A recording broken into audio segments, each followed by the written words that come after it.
چوزوں کی نشو و نما کے لیے بہترین ہے۔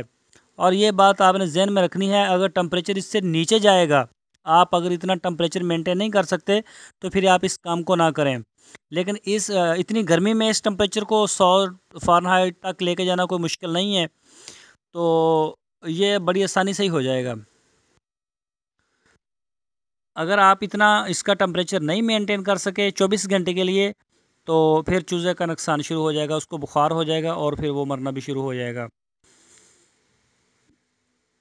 درجہ حرارت کے لیے بلب، بجلی اور گیس کے ہیٹر استعمال کیے جا سکتے ہیں، اور یہ بھی یاد رکھیں کہ اگر آپ اس میں آگ وغیرہ جلاتے ہیں تو زیادہ دھواں نہ ہو، جو دھواں ہوتا ہے اس سے بھی پھر دم گھٹ کے وہ مرنا شروع ہو جاتے ہیں۔ شیڈ سے گیس کے انخراج کا خواہ انتظام ہونا چاہیے۔ نمبر 4، پرندوں کو ابتدائی 24 گھنٹوں میں پیلی مکئی کے دلیے پر رکھیں اور اس کے بعد چیک سٹارٹر یا 4 نمبر فیڈ اور 50% کے تناسب کے ساتھ پیلی مکئی میں ملا کر دیں، اور دوسرے دن نتریجن راشن نمبر 4 پر شفٹ کر لیں، یعنی کہ جو فیڈ نمبر 4 ہے ان کے اس کے اوپر لے آئیں اور فروخت کی عمر تک مہیا کریں۔ بٹیر کے فیڈ میں جو لمحات کا تناسب ہے 27 سے 30% ہونا چاہیے۔ پرورش کے دوران مدھم روشنی ان کی نشو و نما پر بہتر اثر ڈالتی ہے۔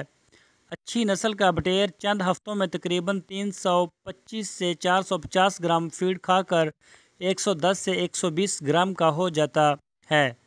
بٹیروں کی نسل کشی۔ بٹیرے 8 سے 9 ہفتے کی عمر میں انڈے دینا شروع کر دیتے ہیں۔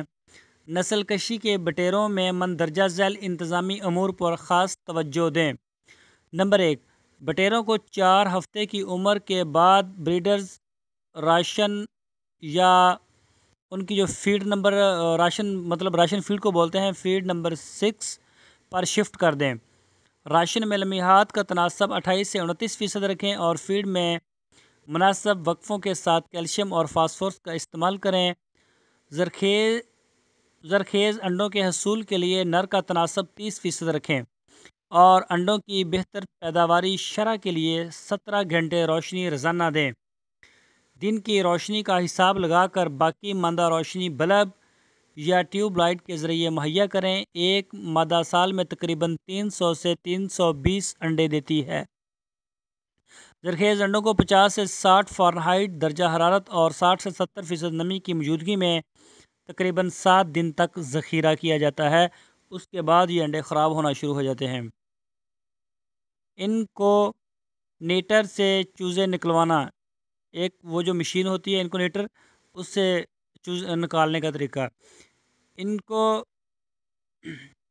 نیٹر مشین میں انڈے سیٹ کرتے وقت ان کا چوڑا حصہ اوپر کی طرف رکھیں اور زیادہ پرانے انڈے انکوبیٹر میں نہ رکھیں۔ انڈوں کو 24 گھنٹوں میں 6 سے 8 دفعہ حرکت دیں۔ انکوبیٹر میں 1 سے 14 دن تک درجہ حرارت 5 سے 99 فارنہائٹ اور نمی کا تناسب 60% رکھیں، جبکہ اس کے بعد چوزے نکالنے تک درجہ حرارت 99 فارنہائٹ سے اور نمی کا تناسب 70% رکھیں۔ انڈوں سے 16 سے 18 دنوں میں چوزے نکل آتا ہے اور اس کا وزن تقریباً 6 سے 8 گرام ہوتا ہے۔ بٹیروں کے امراض۔ بٹیروں میں بیماریوں کے خلاف قوت مدافعت نسبتاً زیادہ ہوتی ہے، مگر بطور احتیاط ان میں 4 ہفتوں کی عمر میں رانی کھیت بیماری سے بچاؤ کے لیے آنکھ میں قطرہ ڈالیں۔ اس کے علاوہ مندرجہ ذیل بیماریاں بٹیروں کو متاثر کر سکتی ہیں۔ نمبر 1، چیچک، نمبر 2، خونی پیچش، نمبر 3، CRD اور نمبر 4، نزلہ اور زکام، اور نمبر 5 ہے ٹائیفائڈ، اور نمبر 6 ہے اندرونی بیرونی کرم، اور نمبر 7 ہے گوشت خوری۔ امراض سے بچاؤ کے لیے درجہ ذیل اقدامات مفید نتائج کے حامل ہیں۔ شیڈ میں ہوا کی آمد و رفت کا مناسب انتظام رکھیں۔ نمبر 2، فارم کی حدود میں غیر ضروری آمد و رفت اور جنگلی جانوروں پرندوں کی روک تھام کریں۔ نمبر 3، مردہ پرندوں کو جلا کر تلف کر دیں یا گڑھے میں دفن کر کے اوپر چونا چھڑک دیں۔ نمبر 4، بیماری کی صورت میں کسی ماہر امراض سے مشورہ کریں۔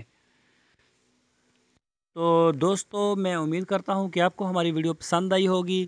تو یہ ایک بڑا اچھا ہی کاروبار ہے، گھر جتنا بھی چھوٹا ہو، چاہے وہ 3 مرلے کا ہو، 5 مرلے کا ہو، یا جتنا بھی آپ ہے چھوٹا ہے، اس میں آپ اس کو بڑی آسانی سے رکھ سکتے ہیں۔ اس کے لیے آپ ایک بڑا پنجرا بنائیں جالی والا، تو اس کے بھی آپ پورشن بنا سکتے ہیں، یعنی کہ 7-8 پورشن اس میں بنا کے آپ اس میں یہ کوئی 400-500 تو رکھ سکتے ہیں۔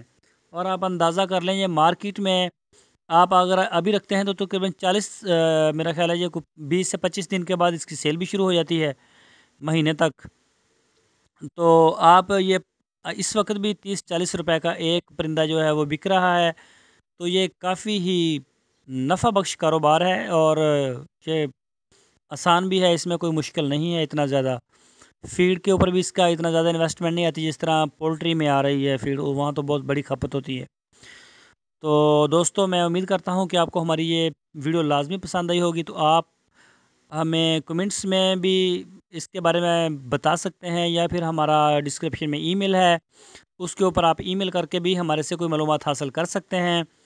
تو دوستو آپ سے پھر ہماری وہی ایک ریکویسٹ ہے کہ آپ ہمارے چینل کو سبسکرائب لازمی کریں، اور ہماری ویڈیو کو اپنے فیس بک اور واٹس ایپ کے گروپس میں لازمی شیئر کریں۔ تو دوستو پھر ملیں گے ایک نئے ٹاپک کے ساتھ، ایک نئی ویڈیو کے ساتھ۔ اوکے، اللہ حافظ۔